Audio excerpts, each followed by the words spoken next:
അസ്സലാമു അലൈക്കും വറഹ്മത്തുള്ളാഹി വബറകാതുഹു. ജൽജലൂത്ത് ബൈത്തിനെ കുറിച്ചാണ് ഇന്ന് പറയുന്നത്. ഈ ചാനൽ ആദ്യമായി കാണുന്നവരാണെങ്കിൽ ഒന്ന് സബ്സ്ക്രൈബ് ചെയ്യുക. ഇതുപോലുള്ള ഇസ്ലാമികമായ കാര്യങ്ങളും മന്ത്രങ്ങളുമാണ് ഈ ചാനലിലൂടെ സാധാരണ പറയാറുള്ളത്. ദുആ ജൽജലൂത്ത് എന്നത് തന്നെ അള്ളാഹുവിൻ്റെ അസ്മാഉൽ ഹുസ്നയുടെ പേർഷ്യൻ വേർഷനാണ്. പേർഷ്യൻ ഭാഷയിൽ ജൽജലൂത്ത് എന്ന് പറഞ്ഞാൽ അതിന് ശക്തിയുള്ളവൻ എന്നതുപോലുള്ള വേറെ അർത്ഥമാണ്. അങ്ങനെ ഓരോ ഇസ്മുകൾ ചേർത്തുകൊണ്ട് കേൾക്കുമ്പോൾ അർത്ഥമറിയാത്ത എന്തോ എന്ന് തോന്നിപ്പോകും. അത്ഭുതകരമായ ഫലങ്ങളുള്ള ഇസ്മുകളാണത് ജൽജലൂത്ത്. ആ ഇസ്മുകൾ ചേർത്തുകൊണ്ട് അള്ളാഹുവിനോട് ദുആ ചെയ്യുന്ന ഒരു ഖസീദയാണ്, ബൈത്താണ്, അറബി പദ്യമാണ് ജൽജലൂത്ത്. അത് ചൊല്ലുമ്പോൾ എന്തെല്ലാമോ അത്ഭുതങ്ങൾ സംഭവിച്ചതായി ഒരുപാട് അനുഭവങ്ങൾ രേഖപ്പെടുത്തപ്പെട്ട അസ്മാവ് ചികിത്സക്കാർ പിശാചിനെ ഓടിക്കാൻ, അതുപോലെ കണ്ണേറില്ലാതാകാൻ, ബർക്കത്തുണ്ടാകാൻ, അള്ളാഹുവിലേക്ക് കൽബടുക്കാൻ, ദുസ്വഭാവങ്ങളിൽ നിന്നകനെ, എല്ലാവിധ ബുദ്ധിമുട്ടുകളും തടസ്സങ്ങളും നീങ്ങാൻ ചൊല്ലാൻ കൊടുക്കാറുണ്ട്. ഇത് ചൊല്ലുമ്പോൾ സംഭവിക്കുന്ന അത്ഭുതങ്ങളെക്കുറിച്ച് പറയുകയാണെങ്കിൽ ഫദ്ലു ദുആഉൽ ജൽജലൂത്ത് യുംകിനു ഫി അന്നഹു ദുആഉൻ ഇസ്ലാമിയൻ, ഒരു ഇസ്ലാമിക പ്രാർത്ഥനയാണത്. മൊത്തത്തിൽ യുൻസബു ലിൽ ഇമാമി അലി റളിയല്ലാഹു അൻഹുവിലേക്ക് ചേർക്കപ്പെട്ടുകൊണ്ട് പറയാറുണ്ട്. ബുദ്ധിമുട്ടുകൾ, റൂഹി ആത്മീയമായിട്ടുള്ള ബുദ്ധിമുട്ടുകൾ ഉണ്ടാവുമല്ലോ, ചില റുഹാനി ശല്യങ്ങൾ, ഷെയ്ത്താനിൻ്റെ ഉപദ്രവങ്ങൾ, സ്വാഭാവികമായ പ്രകൃതി തടസ്സങ്ങൾ, ഇതിനെയൊക്കെ നീക്കാനുള്ള ദുആ ഇതിനകത്ത് ഉൾക്കൊള്ളുന്നുണ്ട്. തംബീൽ ബസീറത്ത് ദാഖിലിയ, മനുഷ്യൻ ചീത്ത കാര്യങ്ങളിൽ മാത്രം ചിന്തിച്ച് അകം ബെടക്കായി നിൽക്കുന്ന ആളുകൾ അവരുടെ ഹൃദയം ശുദ്ധീകരിക്കപ്പെടാൻ, നല്ല തോന്നലുകൾ വരാൻ വേണ്ടിയും ഇത് ഉപയോഗിക്കാറുണ്ട്. തോതേണ്ട രൂപം പറയുന്നുണ്ട്. ജൽബിൽ ഔനുൽ ഇലാഹി, എന്തെങ്കിലും ദുആക്കുത്തരം കിട്ടാനും കാര്യം സാധിക്കാനും ഇത് അള്ളാഹുവിൻ്റെ സഹായം വലിച്ചു കൊണ്ടുവരുന്ന വളരെ എഫക്റ്റീവായിട്ടുള്ളൊരു ദുആ ആണെന്നും പറയുന്നു.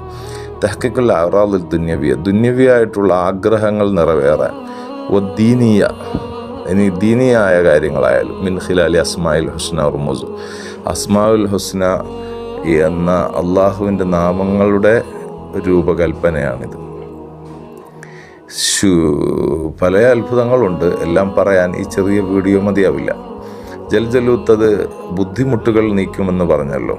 40 ദിവസം മുടങ്ങാതെ ഓതണമെന്നാണ് പറയുന്നത്. കിബിലയിലേക്ക് തിരിഞ്ഞ് സുബഹിൻ്റെ ശേഷം ഒരു വട്ടം, അല്ലെങ്കിൽ മഗ്‌രിബിൻ്റെ ശേഷം വട്ടം, അങ്ങനെ 40 ദിവസം ഒരെണ്ണം വീതം ചൊല്ലുന്നതുണ്ട്. 2 എണ്ണം വീതം രാവിലെയും മഗ്‌രിബിന് ശേഷവും 2 വട്ടം ഈ ബൈത്ത് ചൊല്ലുകയാണെങ്കിൽ 83 ചില്ലാനം വരികളുള്ള വിശാലമായൊരു ബൈത്താണ്. 10-12 മിനിറ്റ് എടുത്ത് നമുക്ക് ചൊല്ലാൻ പറ്റിയ വളരെ എളുപ്പത്തിലുള്ള ദുആയാണ്. അത് മുഴുവനായിട്ടും ചൊല്ലുകയാണെങ്കിൽ അങ്ങനെ ഓരോ വരികൾക്കും പ്രത്യേകം മഹത്വങ്ങളുണ്ട്. അതെൻ്റെ ചാനലിൽ പലപ്പോഴായിട്ട് നമ്മൾ പറഞ്ഞിട്ടുണ്ട്. ഇനിയും അത് മുഴുവനായിട്ട് പറയാൻ ബാക്കി നിൽക്കുന്നുമുണ്ട്. അതിൻ്റെ ഫലങ്ങൾ എമ്പാടും പറയാനുണ്ട്. മുഴുവനായിട്ട് പറയുന്നതിനെക്കുറിച്ചാണ് ഇന്ന് പറയുന്നത്. ഓരോ വരികളുടെ മഹത്വം പിന്നീട് നമുക്ക് നോക്കാം.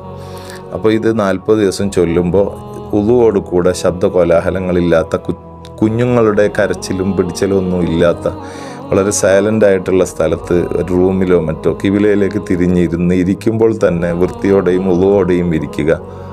ഒരു മജ്‌ലിസ് രൂപത്തിൽ നാം തന്നെ ഒരുക്കുകയോ അല്ലെങ്കിൽ വാതിൽ കുറ്റിയിട്ടുകൊണ്ട് ഒരു പ്രത്യേക ഇഖ്ലാസോട് കൂടെ ചൊല്ലുകയോ ആവാം. അപ്പോഴും ആ ചൊല്ലുന്ന സദസ്സിൽ ഒറ്റയ്ക്കായാലും കൂട്ടമായാലും പുകയ്ക്കണം, സുഗന്ധം പുകച്ചുകൊണ്ട് വേണം ചൊല്ലാൻ. അതില്ലെങ്കിൽ അത് ശരിയാകുമെങ്കിലും പൂർണ്ണ ഫലം കിട്ടാൻ അതിൻ്റെ ആ ശബ്ദവും ദുആവും കേൾക്കുമ്പോൾ ഓടി വരുന്ന ജിന്നുകളും അള്ളാഹുവിൻ്റെ മലക്കുകളും ആത്മീയമായിട്ടുള്ള ചില സാന്നിധ്യങ്ങളും അവർക്ക് സുഗന്ധം ഏറ്റവും ഇഷ്ടമായതുകൊണ്ട് ആ സുഗന്ധം പുകയ്ക്കുകയും, സുഗന്ധം നല്ലവണ്ണം പുകച്ചു വരുമ്പോൾ അവിടെയുള്ള ദുഷ്ടശക്തികൾ, പിശാചിൻ്റെ സാന്നിധ്യങ്ങൾ ഇല്ലാതാവുകയും ഓടിപ്പോവുകയും ചെയ്യുന്നു എന്ന് നമുക്ക് മനസ്സിലാക്കാൻ കഴിയുമല്ലോ. അപ്പോൾ സാധാരണയിൽ കുന്തിലിക്കം പുകയ്ക്കുമ്പോൾ പിശാച് നിൽക്കൂല എന്ന് പറയാറില്ലേ. അതിന് സുഗന്ധം ആസ്വദിക്കാൻ കഴിയുന്നില്ലെന്ന് മാത്രമല്ല, സുഗന്ധം അരോചകമാണ് പിശാചിന്. വൃത്തിയില്ലാത്ത നാറുന്ന സ്ഥലങ്ങളിലും ദുഷിച്ച വാസനയുമാണ് അവയ്ക്കെപ്പോഴും ഇഷ്ടം. അപ്പോൾ അതിന് വിരുദ്ധമായി നമ്മൾ സുഗന്ധം പുകച്ചുകൊണ്ട് വേണം ചൊല്ലാൻ. ഇങ്ങനെ 40 ദിവസം പൂർത്തിയാക്കിയാൽ വൻ ഫലങ്ങളാണുള്ളത്. ആത്മീയമായിട്ടും മറ്റുമൊക്കെ ചൊല്ലാം. ദിവസവും ഒരു വട്ടം ചൊല്ലുന്നത് ജീവിത തപസ്യയായി ഒരു ഔറാദായി കൊണ്ട് നടക്കുന്നതിനും ഫലമുണ്ട്.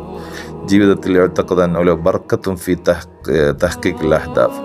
ഒരു വട്ടം ദിവസവും, അത് ഈ പറഞ്ഞ ചേരുവകളൊന്നും ഇല്ലാതെ, അതവുകളൊന്നും ഇല്ലാതെ ഒറ്റയടിക്ക് നമ്മൾക്ക് ഒരു വട്ടം എപ്പോഴും ചൊല്ലുന്ന പതിവാക്കുകയും ചെയ്യാം. സുബഹി നിസ്കരിച്ചിട്ടോ മഗ്‌രിബിന് ശേഷമോ ഇതൊന്നും ചൊല്ലുക. കടയിലോ അല്ലെങ്കിൽ എവിടെയെങ്കിലും ഇരിക്കുമ്പോഴോ മൊബൈലിൽ PDF നോക്കിയിട്ടോ ഒരു വട്ടം ചൊല്ലി തീർത്താൽ ജീവിതത്തിൽ വലിയ ബർക്കത്ത് അവനിക്കുണ്ടാകുവാൻ സാധിക്കും. സാമ്പത്തികമായ പുരോഗതിയും ഉണ്ടാകുമെന്നാണ്. ഇതിനെക്കുറിച്ച് കൂടുതൽ നമുക്ക് ഇൻഷാ അല്ലാഹ് മറ്റൊരു വീഡിയോയിൽ പറയാം.